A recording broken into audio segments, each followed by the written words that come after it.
So, let's get this open.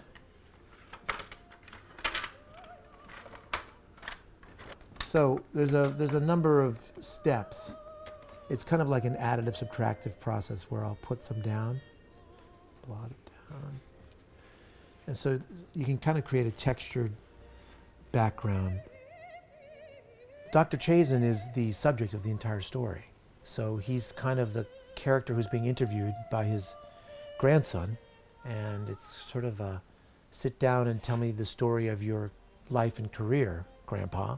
Baba is Joe Chazan, star of the book. Baba is what we call him, all of us grandchildren.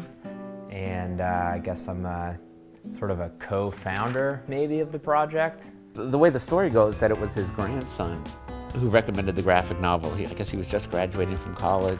We were out at a restaurant, and we were waiting for our table, and Baba was telling me that one of his associates had asked him about his experiences bringing dialysis to Rhode Island. And he was telling her about it, and she said, that seems really interesting. I think that could make a good book. If you're going to tell a biography about Joe Chazan, you need to do it in a unique way. Otherwise, don't do it at all. And I talked to him and I said, I think this might work as a graphic novel. And he was game for it. So that's kind of how I got involved. Well, this is a pretty unique project because I think Dr. Chazan's a pretty unique guy, and that's what really makes it special. His vitality is really impressive. I'm the writer of this graphic novel. I'm also a playwright, I'm a screenwriter, I write comic reviews, I do everything, and I'm a banker, so perfect combination. I loved it, honestly, I loved writing it. I would come home after even a 15-hour day and I'm like, okay, I have to do research Joe's life and figure out what to do, and it's incredible. Part of why I thought this would work as a graphic novel is that he's a pretty amazing person, and I think the book captures a lot of what makes him so great. Probably I was in my 50s, probably 30 years ago. Now, when I was a kid in the 40s, I can remember reading comic books. I don't know that it meant much. Now, I guess all of these historic stories of Batman and Superman and everybody has become profound, and there's all the metaphors that go with it. I personally really love graphic novels. I thought it would be really cool. I just thought it would work. One of the reasons I really wanted to take this project on was because, I'm sitting there and here's an 84-year-old guy talking to me, who I've never met, talking to me about the graphic novel form, how he's taken an interest in it, how he's read March, how he's read these graphic novels that I can't get my friends to read. And he's taking this leap. That's incredible. I think he's got more steam than half the people a quarter of his age, and more interest. He seems game for anything. He has led this very interesting life, and now it's being told in this interesting art form. I think it's an opportunity to look at things in another way. I'm the editor of Motif magazine. It's the only free arts and entertainment paper in Rhode Island. I'm the editor on this project. I've worked with Lenny and Mark and Erminio before. Lenny has often been a subject for Motif through his playwriting, and then Erminio does some beautiful art for Motif every month. I'm the director of the Big Nozzle Creature Studio, a performance creature troupe. It's a band, it's a visual spectacle that does performances locally and internationally on the streets, on stages. I still daily use my artwork making to design characters and to visualize things. There's a lot of mediums at work. There's the illustration for the design, there's the performance, there's the music, all that stuff. But it was always my dream to be a comic book artist. When I was a kid, I thought that would be the thing I'd be doing professionally for a living. And then Mark, I knew he was Motif's art director for a while. The first thing I did was find a printer.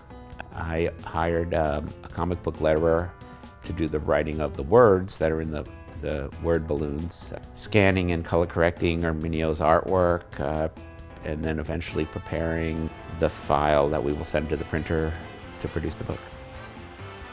I'm a graphic designer, and I've worked as an editorial art director in magazines in New York for about the last 40 years, before I moved back to Providence 4 years ago. I worked with Art Spiegelman and Francoise Mouly when I first moved to New York on Raw and Raw magazine, and made several books for them. I was actually working on the magazine while Art was drawing Mouse, and they had a loft in Soho in New York, and I'd be in the front of the loft working on layouts or whatever, working in the darkroom, and Art would be in the back working on Mouse, and every now and then he'd come out front with his sketches and say, like, you know, take a look at this. Does this look like a guard tower?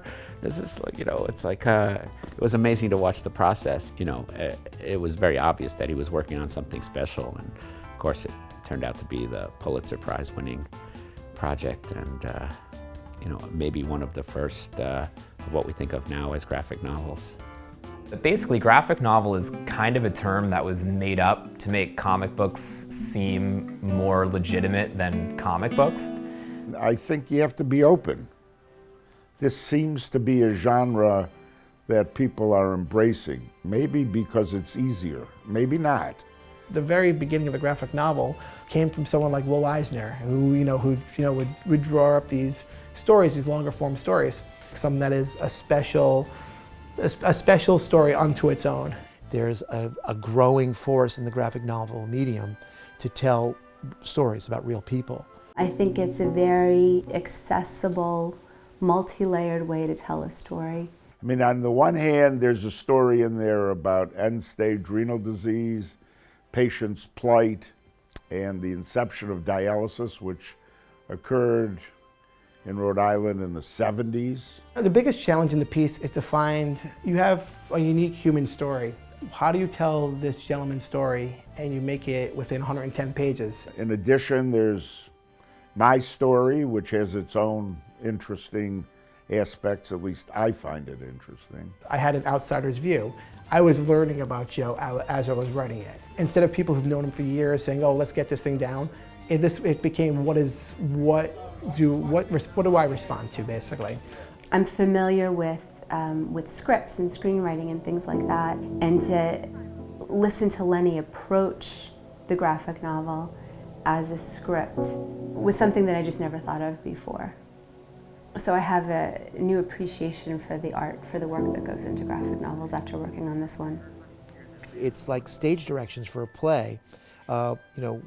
We see something, we see Joe walking out of a building, he holds an approval letter, then I have to take that page and figure something out. When I handed it to Erminio, if I had 4 panels on a page written, I told him, I said, do what you like with it. I don't care if it has 4 panels on a page, I don't care if it has 8 panels on a page, because the artist becomes a writer as well. He's attending these different legislative hearings in Department of Health buildings, and the way we depicted that was to have Joe as a superhero literally crashing through the building. Someone asked me, if you're a superhero in the book, what's your superpower? Destroying the windows and flying out with his approval letter. To beat the bureaucracy and to be able to create artificial kidney centers throughout the state, that was a superpower. I felt like Don Quixote. To sort of just see this exuberant celebration that he won, this feels like that's the right way to look at it. And that's what comic books do.